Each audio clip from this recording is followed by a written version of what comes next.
وہ جا کر دوبارہ رستم سے ملی، جس نے اسے تاکید کی کہ ہم آج رات بیژن کو چھڑانے آئیں گے، تم غار کے پاس ایک بڑا الاؤ روشن کر دینا جس سے ہمیں سمت اور منزل کا پتہ چل سکے۔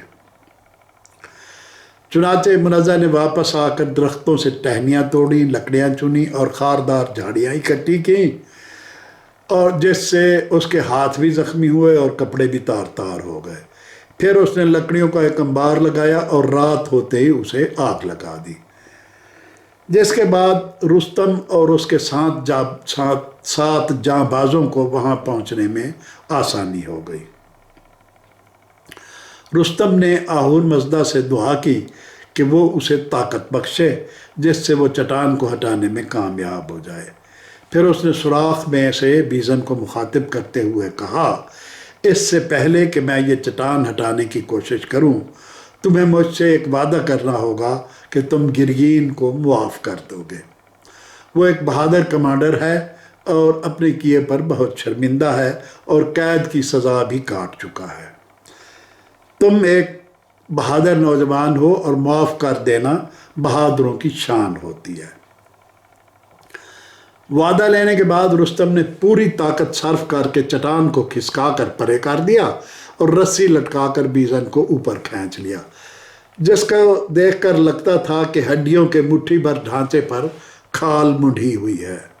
رستم نے اس کی زنجیریں توڑ کر پھینک دیں، اسے لبادہ پہنایا اور ایک گھوڑے پر سوار کر دیا اور منزہ کو ساتھ لے کر شہر میں اپنے کرائے کے گھر پر آ گیا۔ گھر پر ان کو غسل کے بعد نئے کپڑے پہنا کے تازہ دم کیا اور پھر وہ سب وہاں سے جہاں سرحد پر ان کی فوج تیار کھڑی تھی، رستم نے بیژن سے کہا، اب میں توران پر حملہ کرنا چاہتا ہوں، مگر مجھے معلوم ہے کہ تم ابھی لڑنے کے قابل نہیں ہو، لہٰذا تم منزہ کو لے کر اپنے گھر چلے جاؤ، اپنے باپ کے پاس۔ بیژن بولا، یہ مجھے قبول نہیں ہے، ہمیں صرف منزہ کو محفوظ مقام پر پہنچانا ہے، ایک مرد کو یہ شایع نہیں دیتا کہ عورتوں کی طرح محفوظ مقام پر چلا جائے۔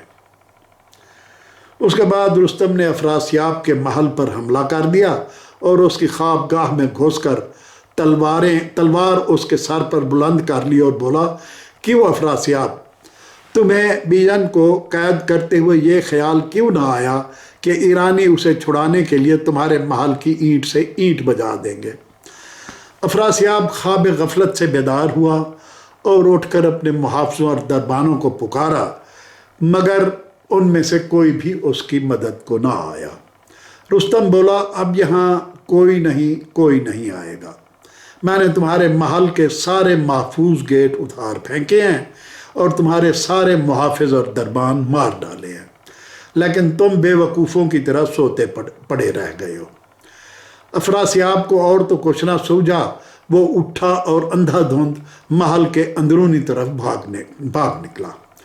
رستم نے اس کا پیچھا نہیں کیا، بلکہ اس نے محل سے تمام قیمتی چیزیں، ہیرے، جواہرات اور نوادرات اکٹھی کیں، عجائب خانے سے اور خزانے سے بہت سارا مال سمیٹا، استبل سے سارے گھوڑے کھولے اور افراسیاب کے بہت سارے غلام اور کنیزیں قید کر کے ساتھ لیں اور اپنے ملک ایران کی سرحد کی طرف روانہ ہو گیا۔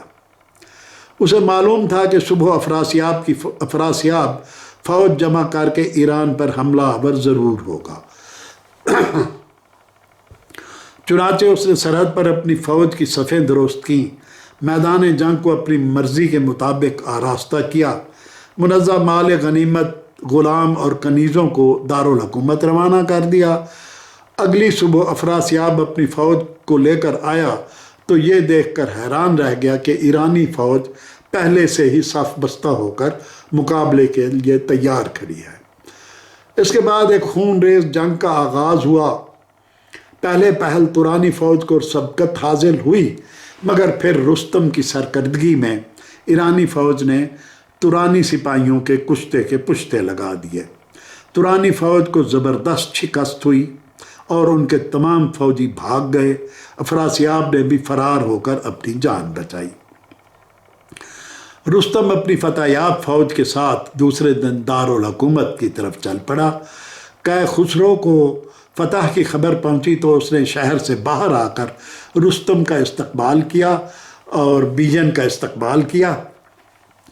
پھر 3 دن تک سرکاری طور پر جشن کا اہتمام کیا گیا۔ جشن کے دوران رستم کی سفارش پر بادشاہ نے منزہ کو اپنی بیٹی بنا کر اس کے ساتھ بیجن کی شادی کر دی اور وہ دونوں ہنسی خوشی زندگی گزارنے لگے۔ کچھ دن بعد رستم بادشاہ سے لے کر اپنے باپ زابل کے پاس زابلستان چلا گیا اور یوں یہ کہانی اپنے انجام کو پہنچی۔